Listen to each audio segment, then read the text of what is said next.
राधा स्वामी जी संगत जी, बाबा जी और हुजूर महाराज जी की अपार कृपा से आज जागृता इंडोनेशिया की प्यारी सात संगत को एक अनमोल अनुभव प्राप्त हुआ।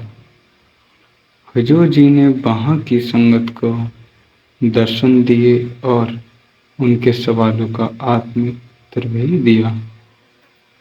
यह पल इंडोनेशिया की संगत के लिए अभी स्मरणीय रहा, क्योंकि यह पहली बार था जब उन्होंने हुजूर जी की दिव्य वाणी को सुना और उनके दर्शनों का सौभाग्य पाया। संगत का रोम रोम आनंदित था। साथ संगत जी, जैसा कि हम सभी जानते हैं, इंसान का जीवन विभिन्न पड़ावों से होकर गुजरता है। बचपन एक ऐसा चरण होता है जहाँ ना जिम्मेदारियों का बोझ होता है, ना चिंताओं की परेशानियाँ।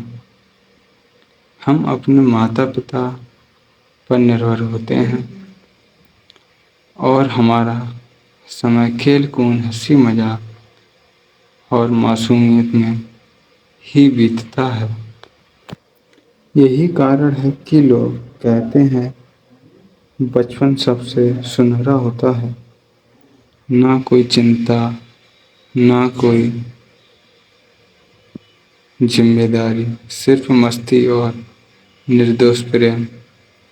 फिर आती है जवानी, एक ऐसा समय जब जीवन हमें गहराई से समझ आने लगता है। हमें समाज की वास्तविकताएं दिखने लगती हैं। अच्छे बुरे का बोध होता है और हम यह सीखते हैं कि जीवन को कैसे जीना है। यही वह उम्र है जब हमारे अंदर कुछ कर दिखाने का जज्बा होता है, ऊर्जा होती है, जुनून होता है। यह समय एक अनमोल तोहफा है, लेकिन बहुत कम लोग होते हैं जो इस तोहफे का सही इस्तेमाल करते हैं। यही जवानी का समय मालिक की भक्ति, नाम सुमरन और भजन बंदगी के लिए सबसे उपयुक्त माना गया है, क्योंकि इस समय शरीर ताकतवर होता है, थकान कम होती है और मन भी स्थिर किया जा सकता है। जब शरीर साथ देता है और मन में ऊर्जा होती है, तब नाम की कमाई करना बहुत आसान होता है। लेकिन जब बुढ़ापा आता है, शरीर ढलने लगता है, बीमारियां घेर लेती हैं, तब चाहे कर भी भजन सुमन उतनी सहजता से नहीं हो पाता। इसलिए संगत जी, संतजन हमेशा यही समझाते हैं कि अगर आप जवानी में ही मालिक की याद को प्राथमिकता दे दो तो जीवन बहुत आसान हो जाता है। मालिक खुद साथ चलता है, हर मोड़ पर राह दिखाता है और गलत राह पर जाने से रोकता है। जब हम जवानी में सुमरन से जुड़ जाते हैं तो हमारी आत्मा धीरे धीरे ऊंचाई की ओर बढ़ती जाती है और जीवन का असली उद्देश्य सामने आने लगता है।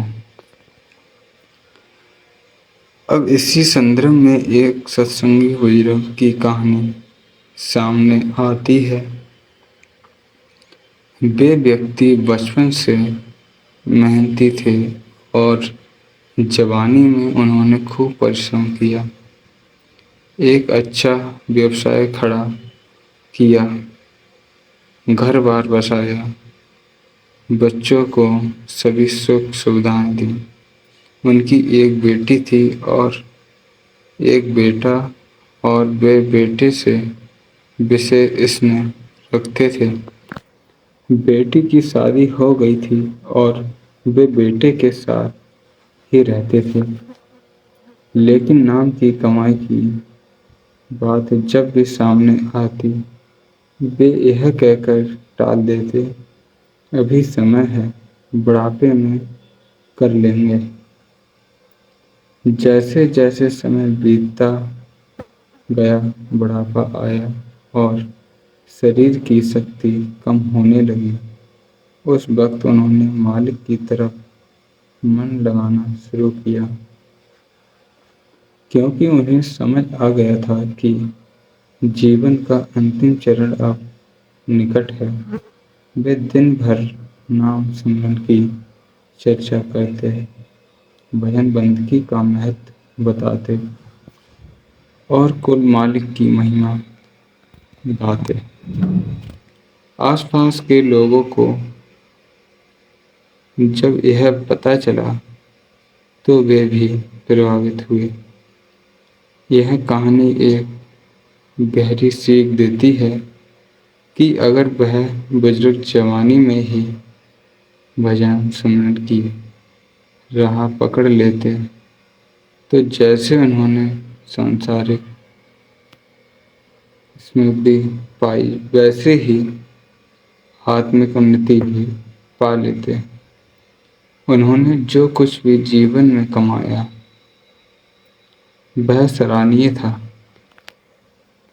लेकिन अगर साथ में नाम की कमाई भी होती तो वह जीवन वाकई में संपूर्ण बन जाता। इसलिए साथ संगत जी, हमें यह समझना होगा कि मालिक की भक्ति किसी एक उम्र तक सीमित नहीं होनी चाहिए। लेकिन अगर हम जवानी में ही इस मार्ग पर चल पड़े तो हमारी आत्मा को जो ऊंचाई मिलती है वह बुढ़ापे में अक्सर संभव नहीं होती, क्योंकि उस समय शरीर हमारा साथ नहीं देता। आइए आज हम उस आत्म यात्रा की बात करें जिसमें एक इंसान ने अपने जीवन के अंतिम पड़ाव में सच्चाई को जाना, भजन सिमरन से जुड़ा और मालिक के दर पर सच्ची शांति पाई।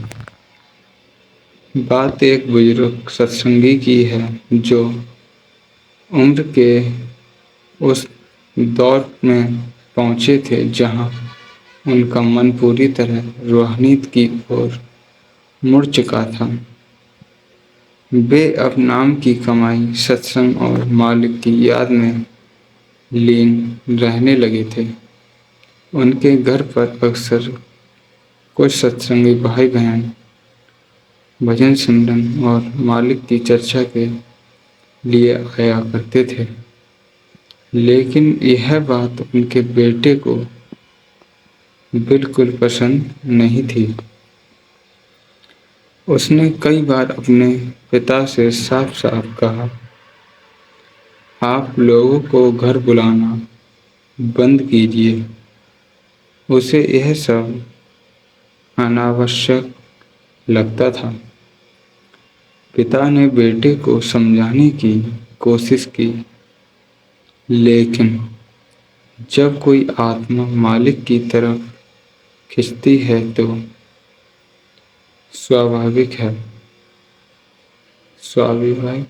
कि उससे मिलने लोग खिंचे चले आते हैं। ऐसा ही उन बुजुर्ग के साथ भी हुआ। दिन ब दिन लोग नाम की चर्चा करने, साखियाँ सुनने और आत्मिक ज्ञान के लिए उनके पास आने लगे, लेकिन बेटे की नाराजगी और बढ़ती गई। कई बार वह बात बात पर ओलझ पड़ता, कटु शब्द बोलता, जिससे पिता का हृदय दुखी होता। एक दिन ऐसा भी आया जब उनका चश्मा टूट गया। उन्होंने अपने बेटे से निवेदन किया, बेटा जरा इसे बनवा लाओ। लेकिन बेटे ने झुलाकर चश्मा जोर से फेंक दिया और कहा, मेरे पास इतना समय नहीं कि तुम्हारे चश्मे बनवाता फिरूं। यह बात पिता के लिए बेहद चुभने वाली थी। उन्होंने व्यथित होकर कहा, क्या मैंने तुझे इसलिए पाला था कि तू आज मेरे साथ इस तरह का व्यवहार करे।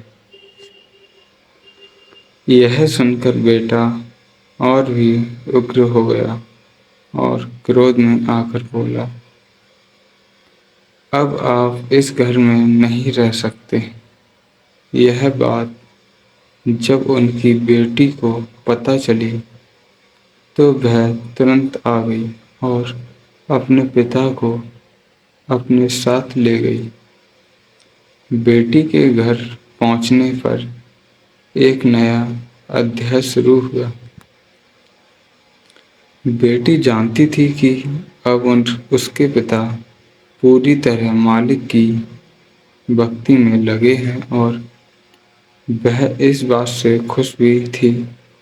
वहाँ भी कुछ सत्संगी भाई बहन उनके पास आने लगे, उनसे रूहानियत पर बात करने लगे। बेटी को यह सब अच्छा लगता था क्योंकि उसे मालूम था कि उसके पिता अब सच की राह पर चल पड़े हैं। बुजुर्ग को भी अब यह बात गहराई से समझ आने लगी थी कि जीवन भर उन्होंने अपने बेटे के लिए कितना कुछ किया, लेकिन अंत में वही उन्हें घर से निकाल बैठा। वे सोचते, अगर मैंने यह जवानी के दिन मालिक के नाम में लगाए होते तो आज मेरा जीवन कुछ और होता। उन्होंने बेटा से कहा, बेटे तो मोह में फंसे रहते हैं, पर बेटियां सच्चे दिल से माता पिता का ख्याल रखती हैं। तुमने मेरे लिए जो किया वह अमूल्य है। उनकी आंखों में आंसू आ गए और उन्होंने बेटी को गले से लगा लिया। अब उनका सारा समय भजन सिमरन में बीतने लगा। वे अपने कमरे में एक कुर्सी पर बैठकर घंटों नाम की कमाई में लीन रहते। शरीर जवाब दे रहा था पर आत्मा तल्लीन थी। बेटी जानती थी कि पिता ध्यान में लीन है, इसलिए उन्हें किसी बात की तकलीफ ना हो इसका पूरा ध्यान रखती। एक दिन उन्होंने अपनी बेटी को पास बुलाया और बहुत शांत स्वर में कहा, बेटी अब मेरा समय आ गया है। सदगुरु ने मुझे इशारा दे दिया है कि फला तारीख को मुझे लेने आएंगे। मुझे अब पूरी तरह तैयार रहना है। यह सुनकर बेटी की आंखों में आंसू भर आए। वह अपने पिता से लिपट गई। उन्होंने बेटी को भरपूर आशीर्वाद दिया। उसके कुछ दिनों बाद वह दिन भी आ गया जैसे रोजाना होता था। वह सुबह अपने कमरे से बाहर नहीं निकले। बेटी को थोड़ा अजीब सा लगा, लेकिन वह जानती थी कि पिता वहन में लीन रहते हैं। समय गुजरता गया, पर जब बहुत देर हो गई और कोई आहट नहीं मिली तो वह कमरे में गई। वह दृश्य उसकी आंखें नम कर नम कर गया। पिता अपनी कुर्सी पर बैठे थे, आंखें बंद थीं, चेहरे पर गहरा सुकून और हल्की मुस्कान थी। ऐसा लग रहा था मानो सदगुरु स्वयं उन्हें लेने आए हों और बेहद प्यार से अपनी गोद में बिठाकर उन्हें स्वच्छंद ले गए हों। उनकी आंखों से बहते आंसू उनके मालिक के मिलन की गवाही दे रहे थे। शास्त्र में जी इस कथा से हमें यही सीखने को मिलता है, जीवन की असली पूंजी सांसारिक चीजें नहीं बल्कि नाम की कमाई है। मोह माया में जो समय गवा देते हैं वे अंत में खाली रह जाते हैं, लेकिन जो जीवन के किसी भी मोड़ पर आत्मा को जगाने का प्रयास करते हैं, मालिक उनका सहारा बनता है।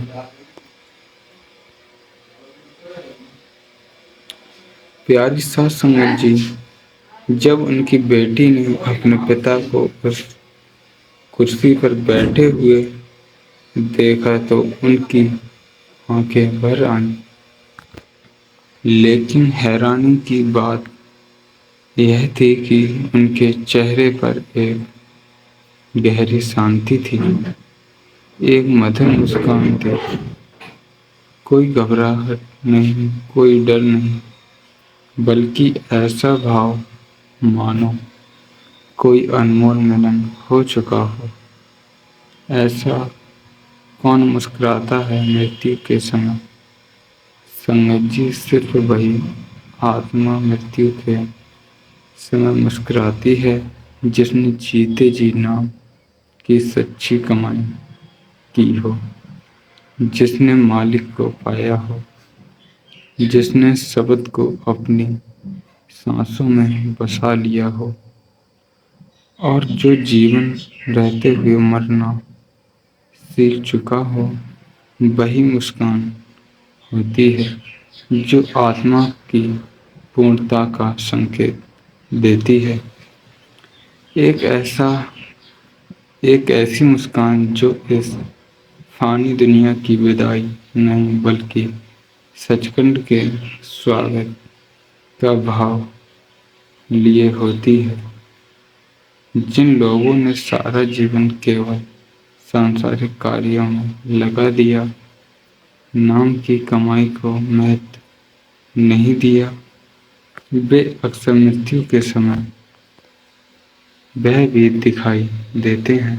उनकी आंखों में डर होता है, हृदय में घबराहट। वे मौत से कांपते हैं क्योंकि वे उसे एक अंत मानते हैं। लेकिन जो नाम के साधक होते हैं, जिन्होंने रूहानियत का रस चखा होता है, वे जानते हैं कि मृत्यु कोई अंत नहीं बल्कि एक नई शुरुआत है। मालिक से मिलन की कबीर साहब ने भी यही रहस्य अपने अमृतवाणी में बताया। जिस मरने ते जग डरे, मेरे मन आनंद मरने ही ते पाइए पूर्ण परमानंद।